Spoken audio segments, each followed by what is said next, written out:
Alors là, quelle semaine en Ligue des Champions. On a vraiment été secoués. Des favoris qu'on pensait intouchables se sont complètement effondrés. Et puis, des tactiques audacieuses sont venues tout redéfinir dans la course au titre. Franchement, c'est ça le football, dans ce qu'il a de plus imprévisible.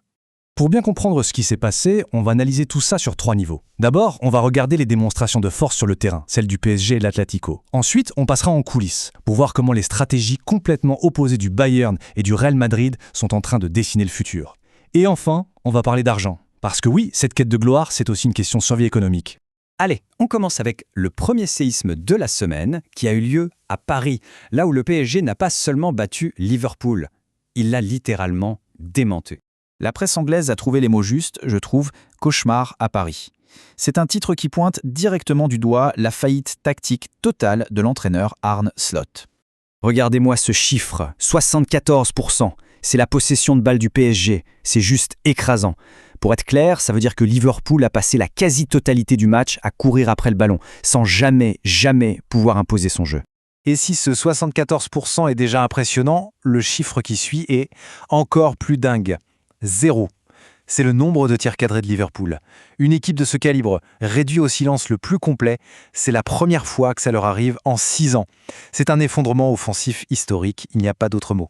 Mais attention, cette défaite, ce n'est vraiment que la partie visible de l'iceberg, parce que les problèmes ils s'accumulent. On parle d'une série de défaites à l'extérieur qu'on n'avait pas vu depuis 2012, d'un choix tactique qui s'est révélé désastreux, des cadres comme Van Dijk complètement méconnaissables. Et si on ajoute à ça une star comme Salah, clouée sur le banc, plus les rumeurs de départ pour le gardien Alisson, on a le tableau complet d'un club en pleine crise. Et face à ce naufrage collectif, il y a un joueur parisien qui a été impérial, Khvicha Kvaratskhelia. Élu homme du match, et ses stats parlent d'elles-mêmes, déjà 7 buts et 4 passes décisives dans la compétition. Il a été le seul moteur de son équipe. Pendant que Paris montrait les muscles, une autre surprise, et de taille, se préparait à Barcelone. C'est là que l'Atlético Madrid de Diego Simeone a réalisé le hold-up parfait. Et au cœur de cet exploit, il y a un joueur qui a tissé sa toile pour devenir le grand héros de la soirée. On le surnomme l'homme araignée. Julián Álvarez, et là c'est un moment historique. Pour la toute première fois de sa carrière, Diego Simeone repart du Camp Nou avec une victoire. Et cette victoire, elle porte la signature d'Álvarez. Son coup franc magistral, qui a scellé le match, vient couronner une performance qui confirme son statut de joueur absolument clé pour l'Atlético. Et cette victoire, elle est lourde de sens. Parce que pour la première fois depuis 10 ans, l'Atlético se retrouve avec une voie quasi royale vers la finale. L'espoir est immense, forcément pour le club et pour son coach emblématique. Mais bon, ces victoires surprises sur le terrain, elles ne sont souvent que le résultat de stratégies qui ont été pensées sur le long terme. Et c'est justement là qu'on voit deux géants, le Bayern et le Real Madrid, prendre des chemins radicalement différents. Du côté du Bayern, la pierre angulaire de leur stratégie, c'est ça, le pacte ONS-Compagnie. C'est quoi? En fait, c'est un accord entre le coach et la direction pour faire confiance aux jeunes formés au club. En gros, fini les dépenses folles, on revient à l'ADN du Bayern. Et ce pacte, ce ne sont pas que des mots. La preuve, le chiffre 11.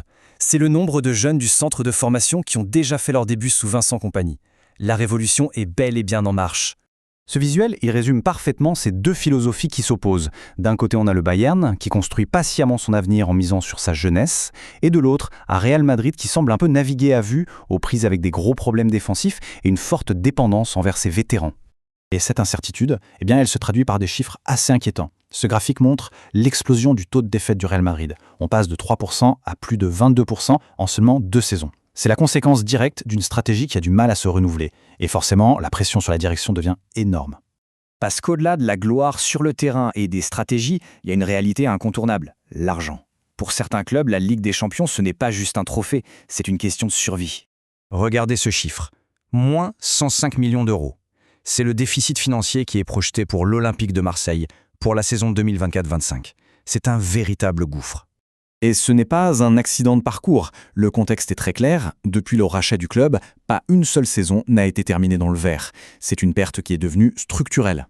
Et là, on entre dans un vrai cercle vicieux. Ce déficit massif, il attire l'œil de la DNCG, le gendarme financier du foot français.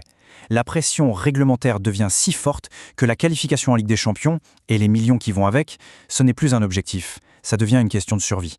Et du coup, chaque match porte le poids financier de tout un club. Tout ça nous amène à la question finale. Dans le football d'aujourd'hui, qu'est-ce qui est vraiment la clé du succès? Est-ce que c'est la gloire instantanée sur le terrain, une stratégie patiente tournée vers l'avenir, ou tout simplement la puissance brute de l'argent? La semaine qu'on vient de vivre nous montre bien que la réponse, elle est loin, très loin d'être simple.